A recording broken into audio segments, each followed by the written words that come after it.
Buenas tardes, soy Marina Bacari, médica cardióloga infantil. Trabajo en el área de hipertensión arterial del Hospital de Niños Ricardo Gutiérrez.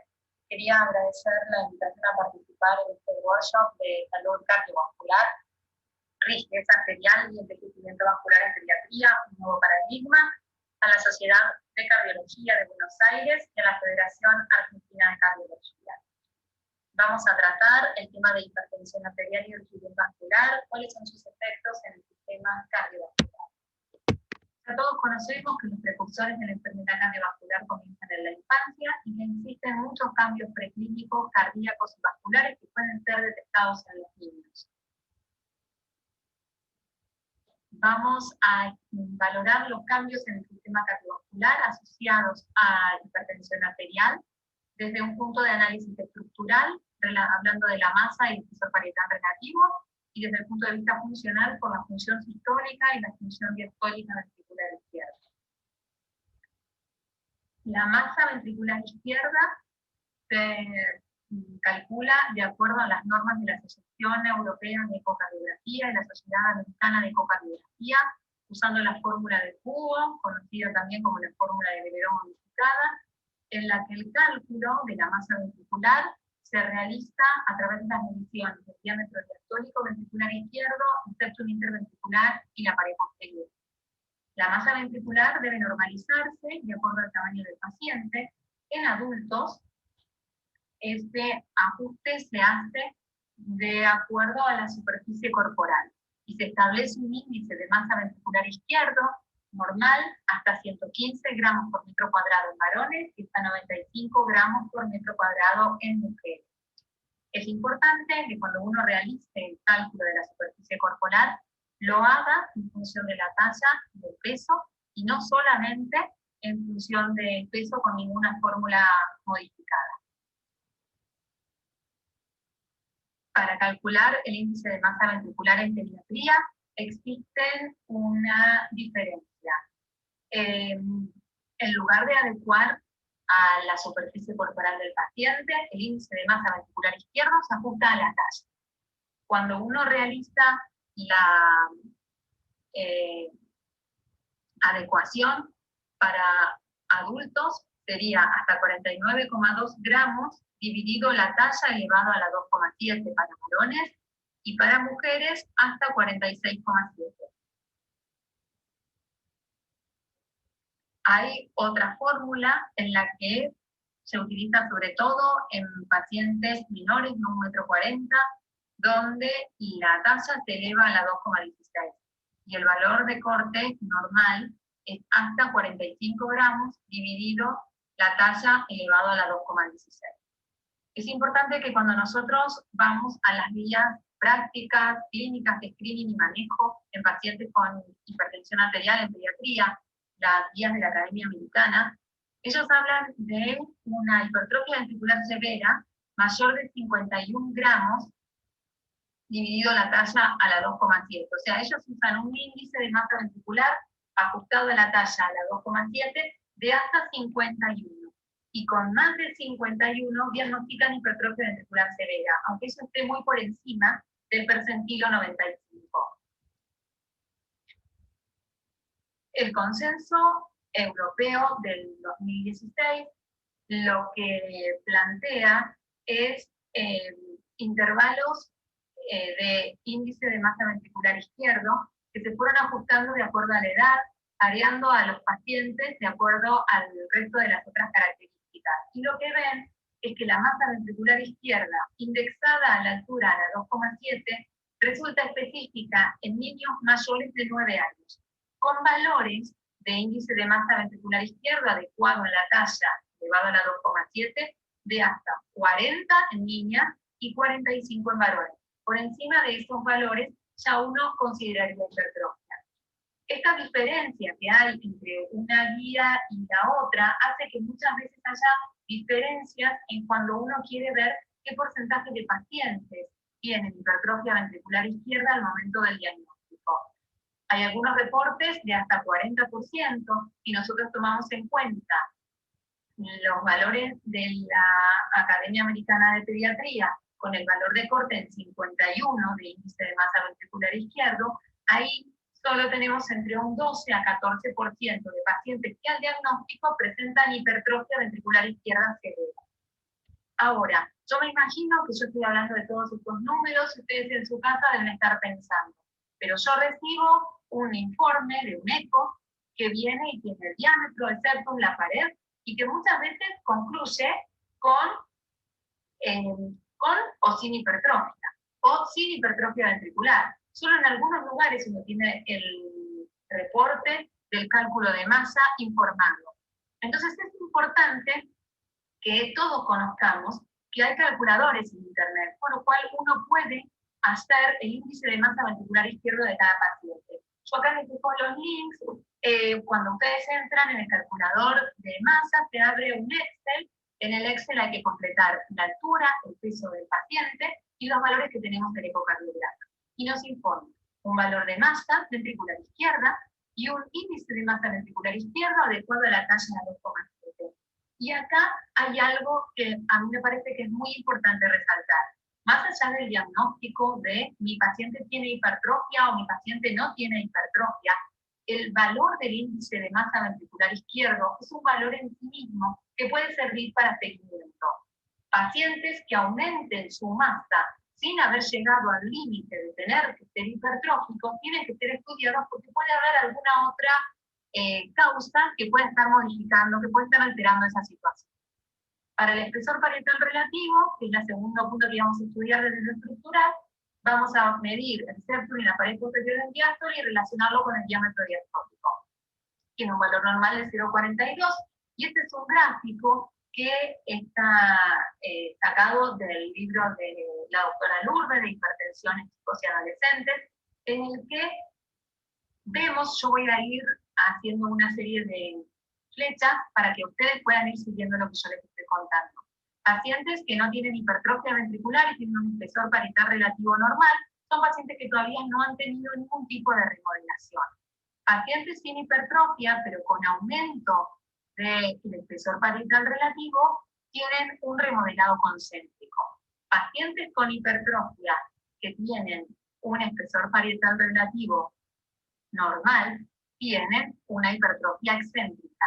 Y pacientes que tienen hipertrofia ventricular con espesor parietal relativo aumentado, tienen una hipertrofia concéntrica. ¿Por qué esto es importante? Es importante porque tiene pronóstico, tiene implicancia pronóstica. La hipertensión ventricular izquierda concéntrica es la forma más común de hipertrofia ventricular izquierda entre pacientes con hipertensión arterial, y en adultos está bien probado que tiene mayor riesgo de morbo y mortalidad cardiovascular.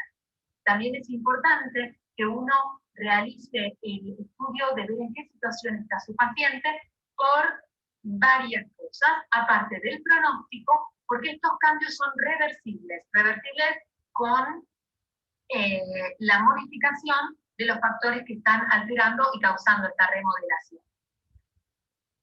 Como ustedes ya deben haber escuchado en las charlas anteriores, el monitoreo ambulatorio de presión arterial a nosotros nos define población de pacientes de hipertensión de guardapolvo blanco, que están hipertensos en el consultorio, pero que están normales en ambulatorio, y pacientes con hipertensión oculta, pacientes que tienen factores de riesgo, que están normales en el consultorio, que uno les pone el monitoreo y están hipertensos en este momento.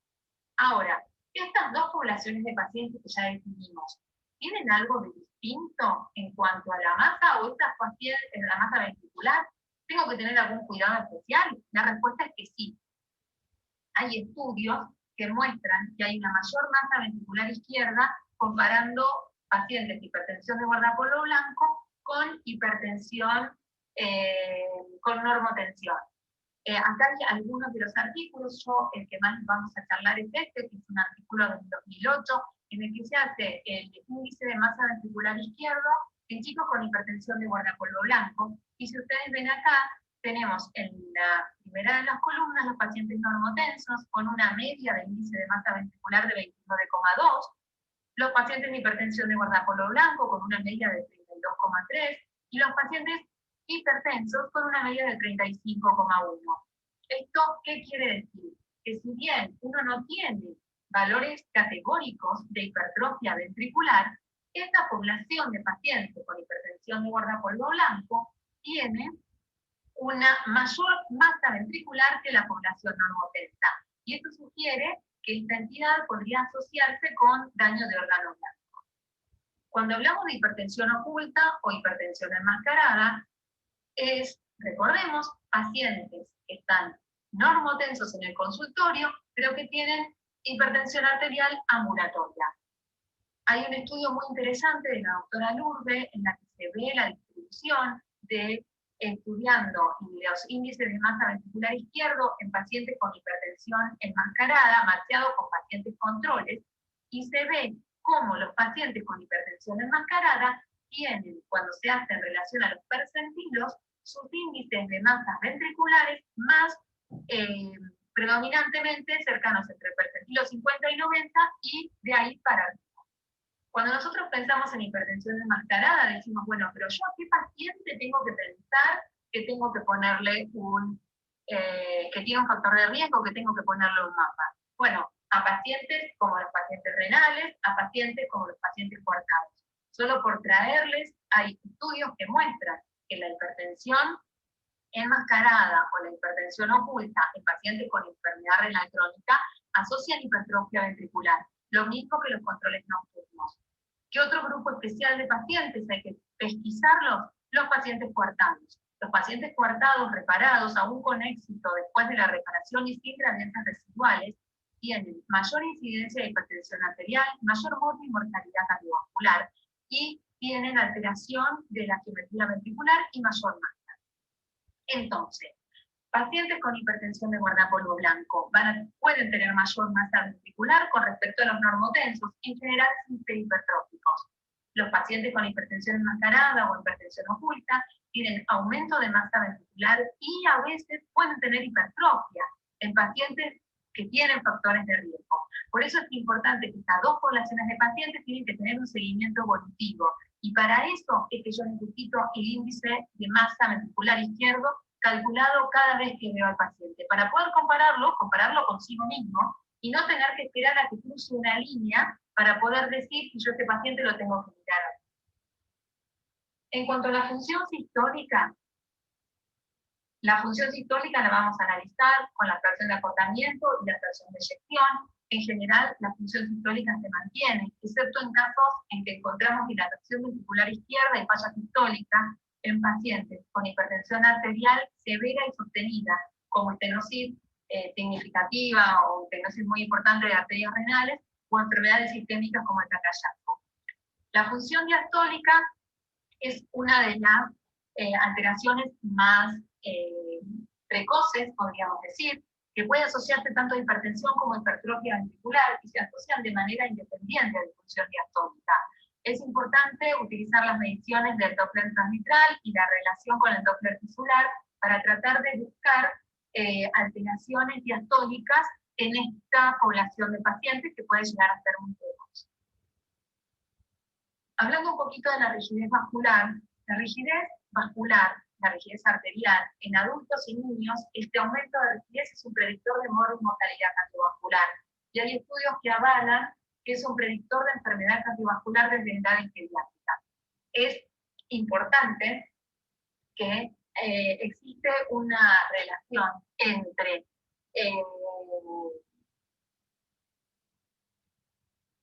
los marcadores de rigidez y el incremento de masa ventricular en adolescentes y niños. La masa ventricular izquierda y el espesor parietal relativo van a ser más altos en adolescentes y adultos jóvenes y se asocian con una mayor rigidez arterial independientemente de los factores de riesgo cardiovascular tradicionales, como edad, sexo, obesidad, presión arterial, lípidos y control metabólico.